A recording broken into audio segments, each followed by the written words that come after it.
Cake shares have become very popular. I recently visited one.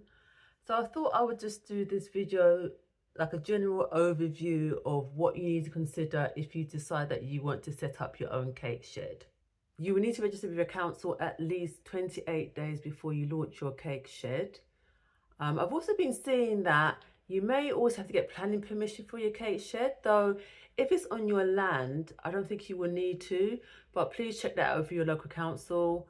You need to do a level 2 food hygiene certificate. You can do this online, they cost about £20. You will also need to get liability insurance, public liability insurance. This is quite not very expensive.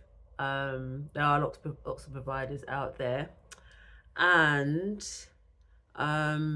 you need to set yourself up as a sole trader or a limited company. Now, when I had my cake business, I set myself up as a sole trader because I just thought it was a bit easier, and it's a bit easier to get started. Limited company is a bit more convoluted, but there are advantages and disadvantages with both of them. So look into it and decide which works best for you.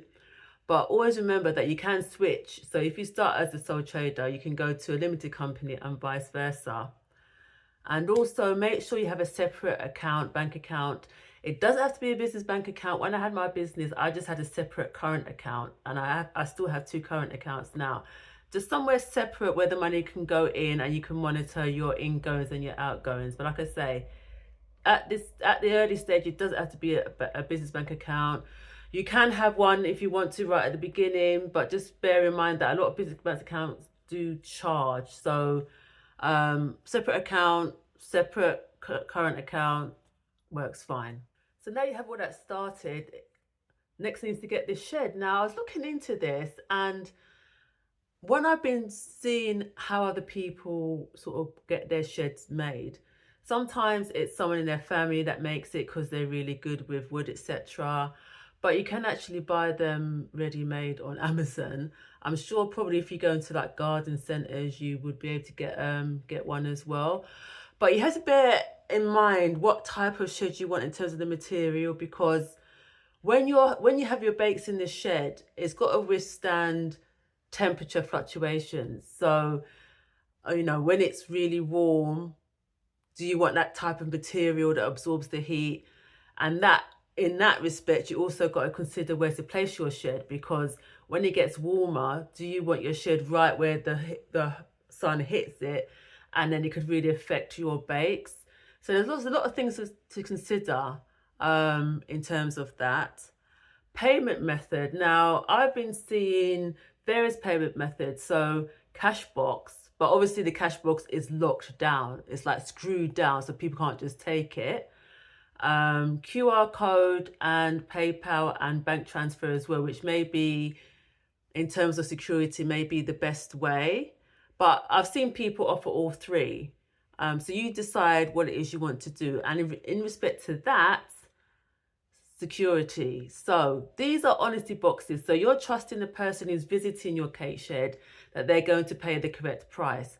A lot of cake sheds have cameras in them, Ring doorbell cameras or little CCTV cameras. Now, it can't really prevent people from, unfortunately, taking your bakes without paying them, because I've seen footage of people going into sheds knowing there's a camera in there but covering their face and just taking bakes without paying for it. So a lot of these cake sheds, actually all cake sheds, relies on honesty, but the fact that they're so popular means that it must work, and that most people who go to these cake sheds and get these bakes are honest and will pay what they need to pay. So the bakes themselves, so you need to decide what you're going to sell, and you also have to make sure that you label them accordingly. So that means literally listing out all the ingredients, and not just putting flour on there. What is made up in the flour? You've got to list everything out, and it may sound tedious, but it's something that you have to do for allergen purposes. I mean, once you've done it, it's fine. You just save it, and then every time you make that bake, then you just print it off again. You also need to bear in mind how much you're going to charge, because this is a business, not a hobby. So make sure you work out and how much you're going to charge for each of these bakes.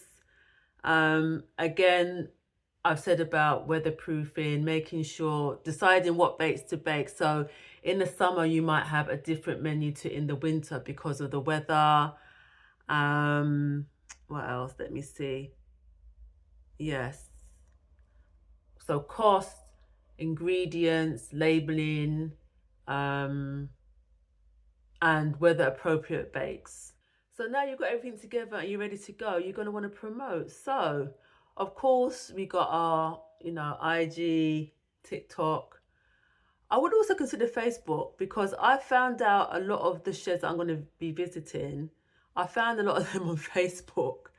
And there's a couple of groups on Facebook. I'll list them here that I would recommend you joining. There's one where more for people like me who are looking for cake sheds to visit, and someone has done a map of cake sheds in the UK. And there's another one for people who are setting up a cake shed who want advice. Now that one I want to join, but you can't because you can only join as a person, not a page. So if you have a page, you can't join it, but you can join as a person. If I find it, I'll put it here, but you should be able to Google it or search for it in Facebook. I would also consider having a website. I know I keep banging on about websites, but I think people rely too much on social media for everything. I'm not saying you shouldn't have social media, but you need to have your website because if IG or TikTok goes down, and it does happen sometimes, what do you do? At least your website is there. And if you're only doing a cake shed, then you can just have literally a one-page website on there.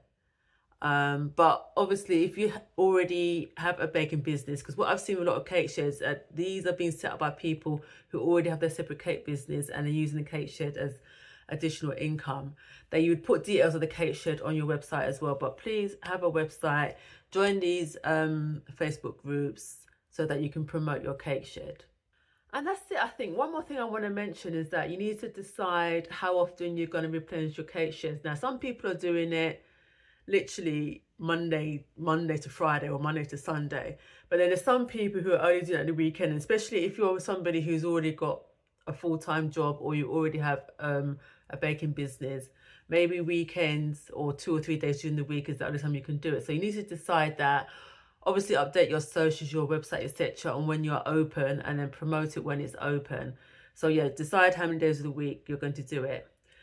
And that's it. I don't think I've covered every single thing, but I think I've covered sort of the basics of what you need in a cake shed.